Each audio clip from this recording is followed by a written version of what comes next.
Alright, Solvol, we're going to talk about our relationship. It's not working out. You guys have stopped manufacturing your block of soap. And you say that this is the replacement.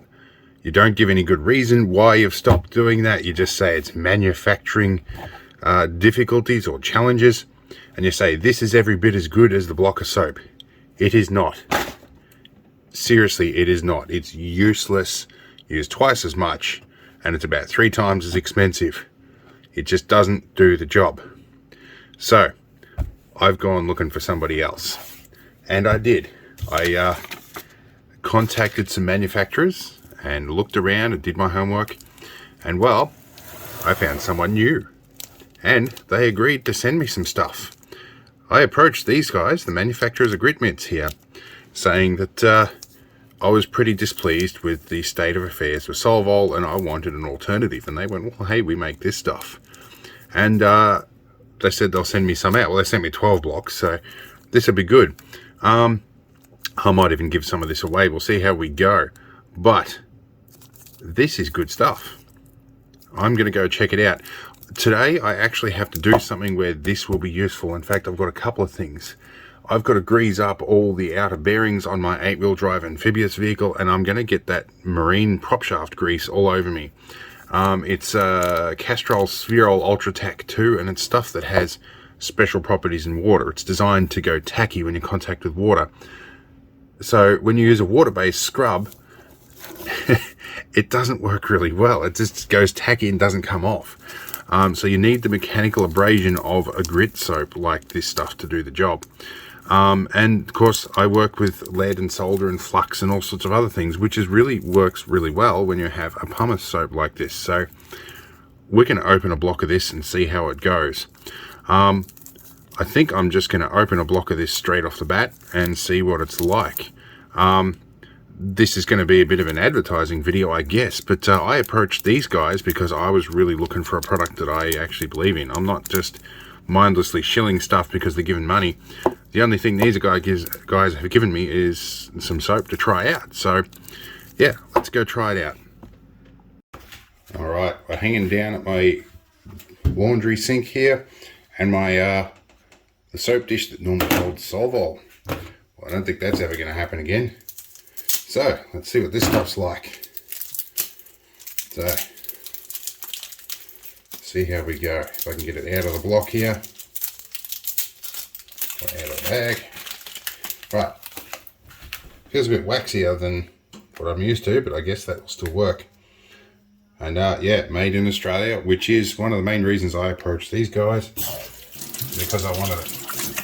Got that lemony smell, and that sheen goes away pretty quick, and it's pretty gritty straight off the bat, and feels very cohesive. This is going to be good, nice and soapy. And actually, I've been playing in the shed this morning, and a little bit of that stuff's come off straight away already. So, all right. The other side effect that Solvol used to do is just dry my hands out real bad, and this doesn't seem to be so bad. Could be an upgrade. You know, sometimes catastrophes have a positive outcome. Anyway, let's go and do this grease. All right, got to get our grease gun out. It's hiding in here usually. See if I can get it out. And grease rag. All right. Grease rag gives you some idea how dirty my hands are going to get. All right, this is the 8-wheel drive Argo. It's an amphibious vehicle, and also what I refer to as my wheelchair, because I have multiple sclerosis and my ability to get around places is limited. So it's been in the water recently, as is probably evidenced by the mud on it, and the outer bearings need a grease each time we do that. Now, getting into it will be difficult because the holes are not at the top. So I'm going to reach around the side with a little grease adapter. And every time I use that, I get grease all over my hands. All right, now, because of the constraints of filming, I've done the other side off camera. This is our grease nipple collection.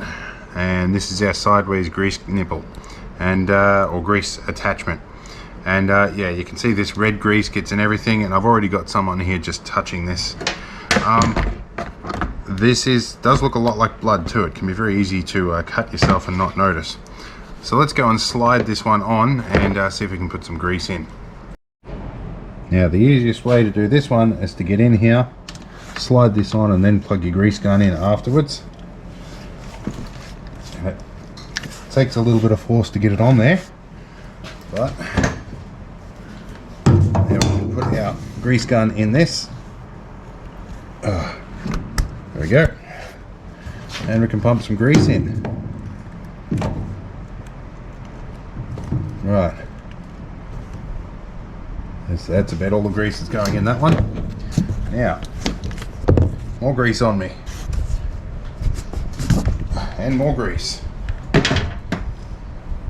and I've got grease everywhere to the point where I don't want to touch the camera.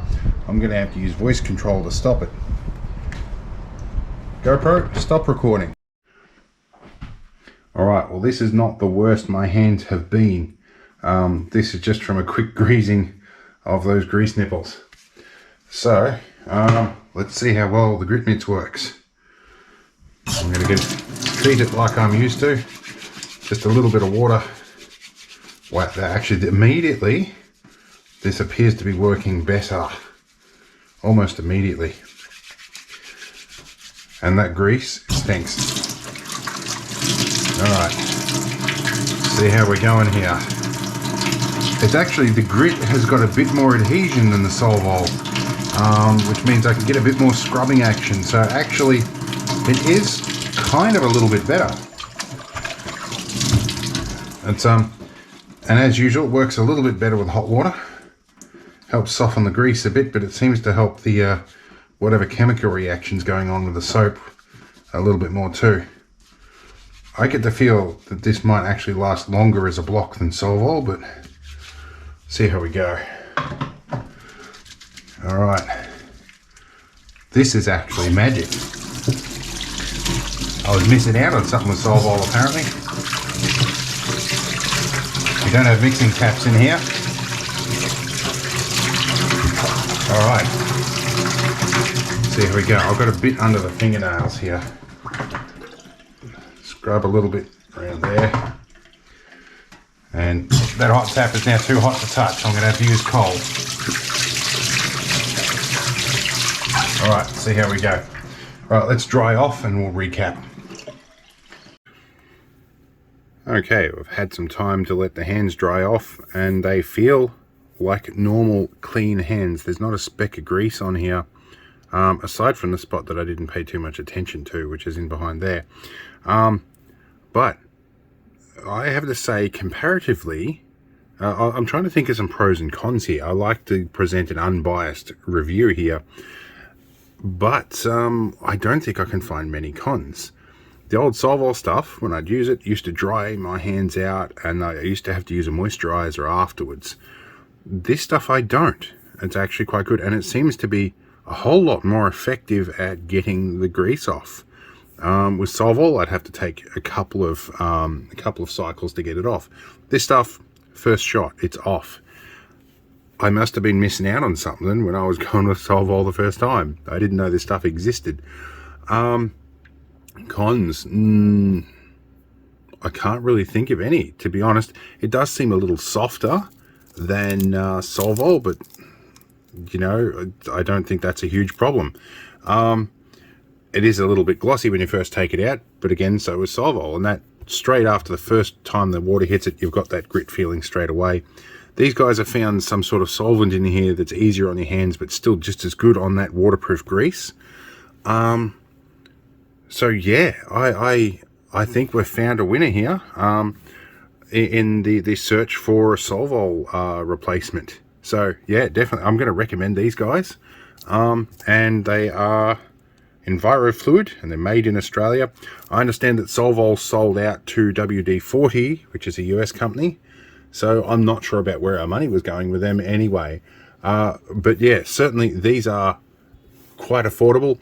If you want a block of this, leave a comment, let me know, and we will talk to each other privately and arrange to get it out to you. However, if that seems like too much trouble, I'm told at the moment you can get it from Repco. The part number at Repco is AAG-MBR-1, and it's just Gritmitts hand soap bar.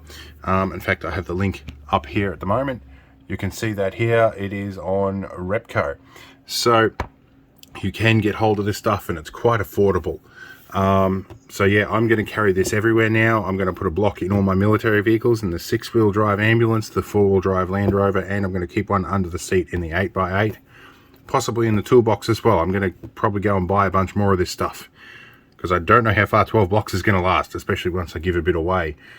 But yeah, I know this seems like a paid promotion, but this was something that I actually actively went out and sought after these guys to find a solution, because I wanted an Australian-made solution to fix this problem. And I think we found it. So I'm actually really happy, and thank you muchly to, over the note here, to Chloe, who sent this out to me, and to the other guys at EnviroFluid, who actually I had some lengthy phone conversations with. So this is an unscripted thing. They basically didn't give me any requirements in this note. All they gave me was said, we look forward to seeing what you think and hope your subscribers enjoy. Well, I'm happy to send a bit of this out to your subscribers, to anybody that wants to try it out and see what you think as well. But yeah, certainly I'll support the Australian made stuff. Anyway, I hope this was interesting. I know it's a soapy video, but it's certainly one that I'm quite excited about. So we'll see you in the next one, and hopefully it will be, you know, more interesting if this wasn't. Anyway, see you later.